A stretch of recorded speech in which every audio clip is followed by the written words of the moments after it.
Smart grid security. What are some of the key vulnerabilities and threats? Hi, this is Tom Field, Vice President of Editorial with Information Security Media Group. In a preview of a presentation at RSA 2014, I'm discussing smart grid security with Gib Sorbo. He's the Chief Cybersecurity Technologist with Leidos. Gib, thanks so much for joining me today. Thank you, Tom. Gib, to start with, why don't you tell us just a bit about yourself and about Leidos, please?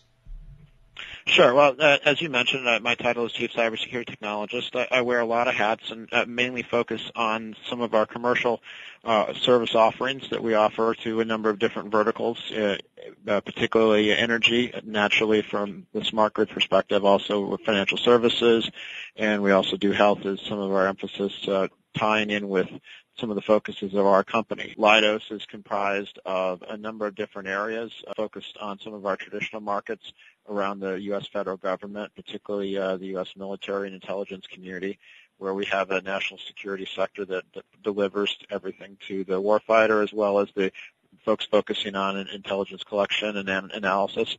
And part of that, of course, is also cybersecurity that we participate in.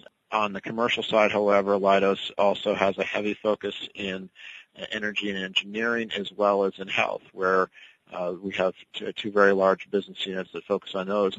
And overriding all of those, both on the national security side and on the commercial side, is cybersecurity. And so that, in our sort of horizontal that we operate in, is our way of tying all those together. And so one of the areas that we spend a lot of time in is in the area of energy, and particularly for utilities and smart grid security. And we've been developing solutions and protection mechanisms for utilities to help to protect themselves, particularly as they roll out new technologies and connect more of the grid together through this expansive communications infrastructure that is the smart grid.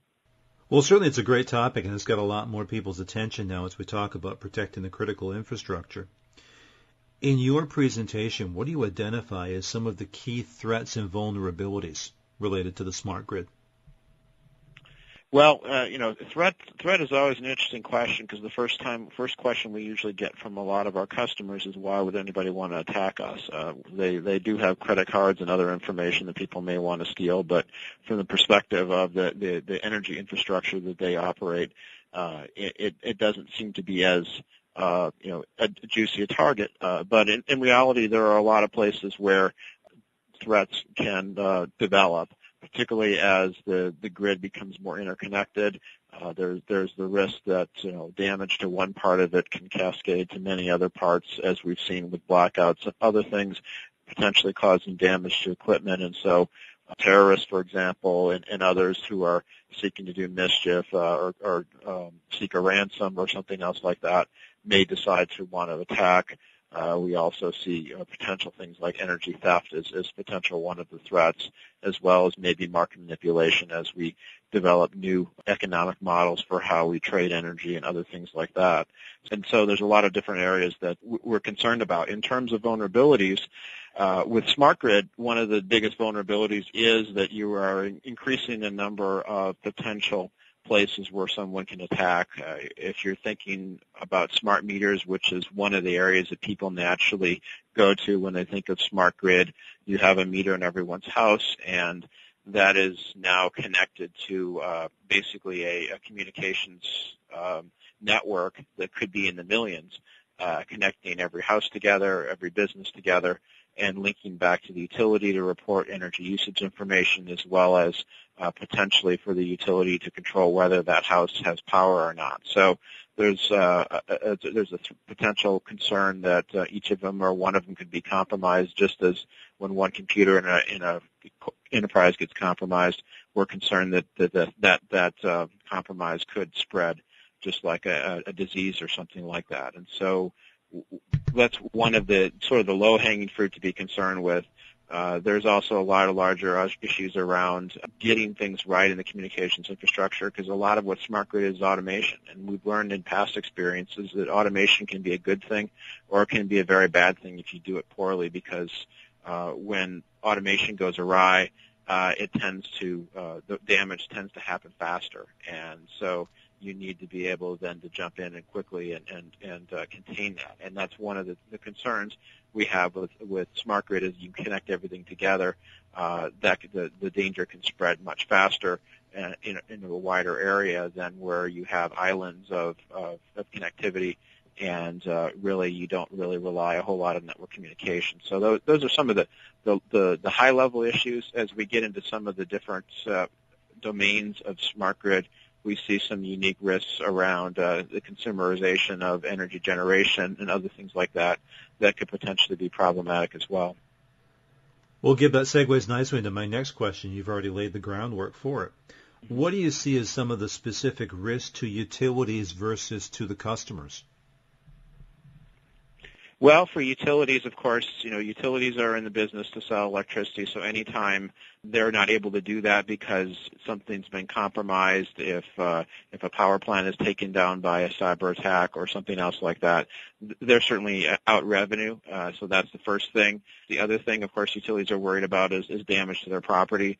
While we've seen a couple of physical attacks lately where people have, for example, fired high-powered bullets into substations in California about a year ago, there's been other types of cyber attacks where the speculation is that through a series of attacks you could actually cause a transformer or other component to overheat to start fires. And so utilities are going to be primarily concerned about protecting their equipment, keeping the delivery electricity operational, of course also protecting their own employees, and the safety is of course the primary priority.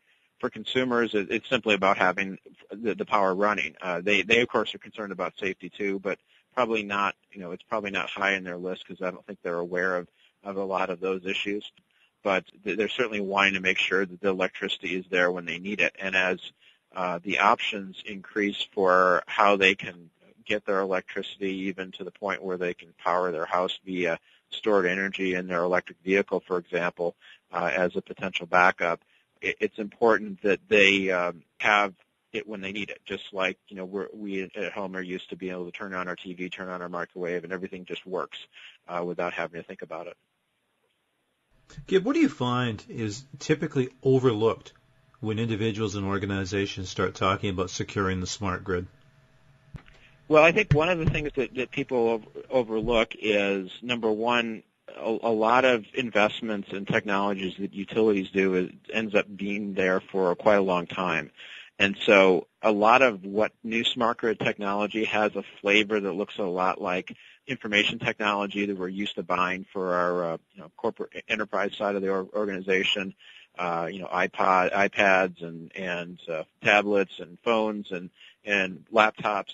Those sorts of things we're used to, buying them, using them for a couple of years and throwing them away. For a lot of utilities, this is a much longer-term investment. So you're seeing companies that may have had a history or have people that have a history selling traditional IT products getting into smart grid technology, particularly smart meters and a few other things that may not understand the importance of the longevity that's needed because when you roll out 10 million devices, it's going to take a long time to roll them out. You don't want to do that every year, and you really can't. And so there's going to be a need to understand, what the needs are going to be in the future. That, can you do remote updates to the software? So if there's a security problem, you can address it. One other issue that a lot of our folks miss with smart grid, because a lot of what smart grid is diagnostics and giving updated information about what's going on and relying on that information to make decisions. And a lot of things that security is concerned about have to do with things like bad data. They may not directly control a device that's causing a problem, but it's just as bad because a human being is relying on a piece of data that if it's wrong, it may cause them to take an action. So that's another thing that oftentimes people miss is just the importance of making sure that, even if it's not directly controlling something, people may rely on that information for other things, and to make sure that information is accurate or that there's a sanity check that people are doing. You're not completely relying on the machine for everything. You can actually look in your own mind, if you're an electrical engineer, and say, well, that doesn't make sense. That's outside of the bounds of what I would normally expect, so I'm not going to rely on that information. And we encourage our customers always to think in terms of that and be able to operate and react even if a computer's not there available for them. So final question for you. I certainly don't want you to give away the keys to your kingdom or the insights you're going to provide at RSA, but if you could at least give us a hint, what are some of the recommendations you offer for securing the smart grid? Well, I mean, there's certainly some high-level things, and then there's some targeted things you can do for smart grid. I mean, in any decision you want to think about, you want to be aware of the future. You want to be able to work together collaboratively across the different domains. You want to make sure that you've planned it out strategically, that you think about what you're going to build first step, second step, that it's not overly incremental. Those are basic decisions that you would do with any major rollout. And then for the smart grid specifically, you want to make sure that you're building in future innovation, that you're assuming you can't rely completely on the manufacturers of the equipment to get the security right. So the customer needs to, the asset owner or the utility needs to step in. Assume that somebody will, if you create a new market, somebody will exploit it. Be prepared to operate in a world where also you have less control. With a lot of utilities, that means the consumer may be generating electricity. They may have other sources other than the utility. And don't assume if you're a residential or business customer that the utility can do everything to protect you, that there may be some things that you or people that you hire to provide you services if you're a business can do. And demand that the product vendors, if you're using energy efficiency devices in your home or your business, that the security is implemented appropriately.